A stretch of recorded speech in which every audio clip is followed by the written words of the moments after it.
So looking forward to this week starting March 30th. We're almost through March. It's been a pretty shocking month as far as stock markets go. In this video, we're going to look ahead to, of course, non-farm payrolls, which are this coming Friday, and how that affects the US dollar, which has actually been pulling back. It's had one of its worst weeks on record after soaring massively. Last week was not so good for the dollar. And we're also just going to ask the question, after the Dow Jones had its biggest three-day jump since the 1930s, we're going to just ask the question, is the bottom in yet for stock markets? Before I talk about all that, I want to quickly run down what's been going on in markets. As I mentioned, the dollar's been pulling back. The British pound has been staging a good recovery. Largely just improving risk sentiment has been the main driver. We've still got the downside risk for the pound. At the end of last week, we heard that Brexit negotiations had been more or less, the trade deal negotiations had been more or less cancelled. So, that's one of the kind of economic downsides potentially. But more or less, the stimulus that was introduced, especially in the US, that helped improve risk sentiment. So currencies like the yen turned lower, the dollar turned lower. Riskier currencies like the Aussie and the pound were higher. We also had some some announcements from the UK government about extra stimulus too. In commodity markets, oil is still hovering around those very low levels. There hasn't been much of a rebound there. Gold staged a massive midweek rebound, start of the week you could say, but still struggling around that $1,600 per ounce mark. Stock markets, I will discuss in just a moment. So before we get into all that, let's just quickly mention the economic calendar. And so CPI from Germany, somewhat interesting. It's for March, so we're getting into the point now where March data is actually coming into the fourth, and so March is the month that we've just had. The coronavirus was already starting to affect economic activity. So a drop in German CPI, nothing close to deflation expected yet, but a pullback nonetheless. We have more manufacturing PMIs from the likes of China, France and Germany.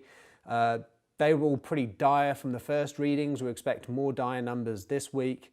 And we have the ISM manufacturing number from the US, which is also we're expecting to probably turn pretty significantly lower, particularly after those jobless claims that we saw. And speaking of which, non-farm payrolls, the consensus is that we actually see a contraction in the number of jobs in the United States by 293,000 after a expansion last month of 273,000. So talking again a bit more about the non-farm payrolls result, we can't talk about it without talking about those jobless claims from last week. Over 3 million jobless claims in the United States. Just goes to show the kind of shock that the US economy is facing. And while the US dollar has been acting as a haven in the last few weeks, we've seen some dollar weakness. It's mostly as a result of what the Federal Reserve has been doing to add dollar liquidity into the system.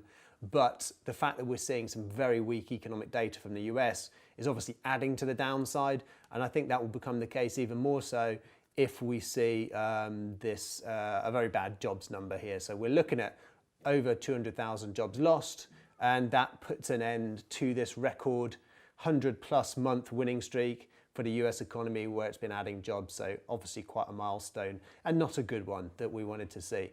We're expecting a negative number to probably be dollar negative and probably stock market negative too.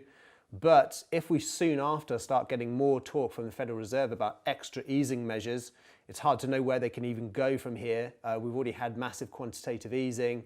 They're backing up all sorts of markets from corporate credit all the way through to municipalities. Loans are being offered to small businesses. So all sorts is going on already from the Federal Reserve. So the next the next major steps would be some sort of intervention in the FX market, or just pure helicopter money where they print money and give it out to the citizens. But I don't think we're quite there yet. And so presumably without all that coming from the central bank, this bad data from the US should be bad for the dollar, probably bad for stocks too. Now I want to switch gears for a second just to talk about the US economy and the US stock market. So the Dow rallied 21% in just 3 days, which is quite astounding. It's the biggest 3-day rally since the 1930s. If you're going by a technical definition, then a bear market starts when you're down 20% from the high. A bull market starts when you're up 20% from the low. So technically we're in a bull market, but I think most people would agree the current conditions are not characteristic of a bull market. We've just had a massive rally. The question is it a sucker's rally? People suddenly start getting bullish because we've had a big move higher, but actually the overall context is weakness.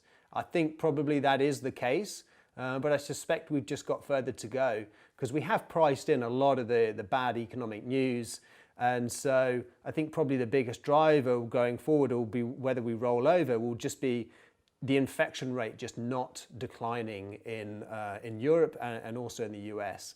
If coronavirus cases and deaths, unfortunately, if they keep rising, then the expectation that we see a sharp contraction, then a snapback when all the cases tail off the way they did in China. If that doesn't materialize, then that just means we're going to have a slow or lack thereof of a recovery.